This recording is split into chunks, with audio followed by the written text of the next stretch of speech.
If labor is thus the ultimate authority to which all the value determinations of the object must be referred, then it is inappropriate and a diversion to measure it in terms of an alien object such as money. Rather, one must certainly search for a possibility of expressing the pure and immediate unity of labor in a symbol that functions as a means of exchange and measurement, that functions as money. Without pronouncing on which of the proposed unifications of value is the sole legitimate one, I wish to assert that the labor theory of value is, at least philosophically, the most interesting theory. The material and intellectual aspects of human beings, their intellect and there will gain a unity in work that remains inaccessible to these potentialities so long as one views them, as it were, in peaceful coexistence. Work is the unified stream in which they mix like river sources, extinguishing the diversity of their nature in the similarity of the product. If work was really the sole agent of value, then the latter would thus be submerged in the specific point of unity of our practical nature, and this would have to choose the most adequate expression that it can find in external reality. It seems to me, in the light of this importance of work, that it is a secondary question as to whether or not one has to deny that, as a result, labor itself first produces values, just like the machine that works on a material that does not yet itself possess the form that it confers upon it. Certainly, if one only accords value to the products of human labor, then labor cannot itself possess value. It is a physiological function rather, only labor power possesses value. Clearly, this can be produced only by human beings, namely through the means of subsistence which in turn stem from human work. That it is then transposed into real work clearly does not require more work and thus itself implies no value, rather, this only adheres to the products of such labor. Nonetheless, I take this to be a basically terminological issue. For since labor power is certainly not a value if it remains latent, and if it is not transposed into real work but rather only operates in this value-forming work, then one can employ labor for all purposes of calculation and expression. Furthermore, this situation is not changed by the consideration that the values consumed as subsistence are not produced by labor but by labor power, and therefore only labor power as the bearer of these values can itself be a value.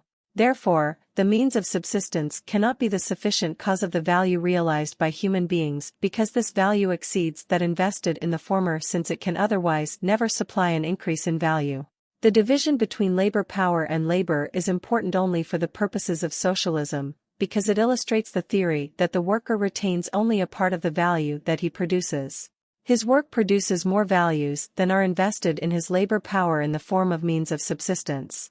In so far as the employer purchases the whole of the labor power for the value of the means of subsistence, he profits from the whole of the surplus by which the ultimate product of labor exceeds this value. But even viewed from this standpoint, it seems to me that one could, instead of labor power, characterize labor itself as value and separate out from one another the amounts whose values comprise, on the one hand, a wage to the worker and, on the other, the employer's profit. I wish not to go into this any further here, but to investigate in what follows only the more immediate evaluation with which the labor theory of value confronts us so frequently. It searches for a concept of labor that is equally valid for manual and mental labor and, in so doing, actually appeals to manual labor as the primary value or value-producing entity that is valid as the measure of work as a whole. It would be erroneous to see in this merely proletarian spite and fundamental depreciation of intellectual achievements. On the contrary, deeper and more varied causes are at work here. The unpaid contribution of mental effort. With regard to the share of the intellect in work, it is first of all asserted that it is not a cost, since it requires no compensation owing to depreciation and therefore does not raise the costs of the product. Thus, only manual labor is left as the foundation of exchange value. If, on the contrary, one emphasizes that mental energy is also creative and must be maintained and compensated for by nourishment to exactly the same degree as labor power, then the element of truth is overlooked that this theory may be the basis for this view, even if only as an instinctive feeling. The share of the intellect in a product of labor implies two aspects that must be sharply distinguished. If a joiner makes a chair according to a well-tried model, then this is certainly not accomplished without a share of mental activity. The hand must be directed by the mind. Yet this is by no means all the mental activity that is invested in the chair.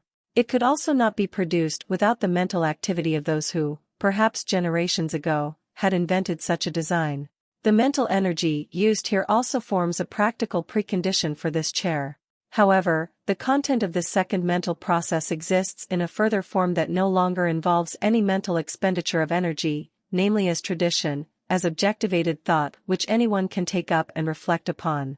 In this form it affects the production process of the contemporary joiner and forms the content of the real mental function, which, of course, must be carried on and completed by its subjective power and by means of which it enters into the product as its form. The two mental activities of which I first spoke are quite certainly subordinated to the depreciation and the necessity of physiological compensation, both that of the joiner and that of the inventor of the chair. But the third mental factor that is certainly decisively important for the present production of the chair is indeed removed from potential consumption, and on the basis of the plan of this chair thousands of copies can be produced. The plan itself thereby suffers no depreciation, requires no restoration and certainly does not increase the cost of such chairs even though it constitutes the form-giving, material intellectual content of each individual chair of this type. If one distinguishes with the necessary precision between the objective mental content contained in a product and the subjective mental function that produces the product according to the model of its content, then one can see the relative justification for the assertion that mental activity has no cost. One can, of course, also see the relative injustice of this assertion, since this uncompensatable and unusable notion of the object is itself realized not in products but only by means of an intellect which demands this idea of the appropriate functioning of organic energy and contributes to the cost value of the product on the same grounds as does manual labor, even though the mental expenditure that is associated with such a preformed content is much less than if it had, at the same time, originally produced this content. The difference between the two is the gratuitous achievement of the mind. And it is this ideal factor that so completely distinguishes mental from economic possession in two respects. On the one hand, it can be so much more basic, on the other, it can be so much less accepted than the latter. The thought that has been once expressed can no longer be captured again by any amount of power in the world. Its content is irrevocably the public property of all who apply the mental energy necessary to recall it. By the same token, however, once it has appeared, it cannot be stolen again by any amount of power in the world. Once expressed, the thought remains indivisibly bound up with the personality as a constantly reproducible content in a manner that has no analogy in the economic sphere.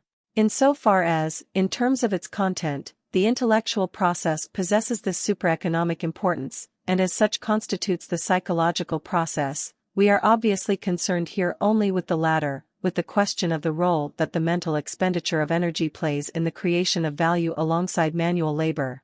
The reduction of the importance of mental labor to that of physical labor is ultimately only one side of the whole general tendency to produce a unified concept of labor. What has to be discovered is the common factor in all the diverse types of labor, a much broader and more differentiated diversity than is expressed in the mere opposition of physical and mental labor.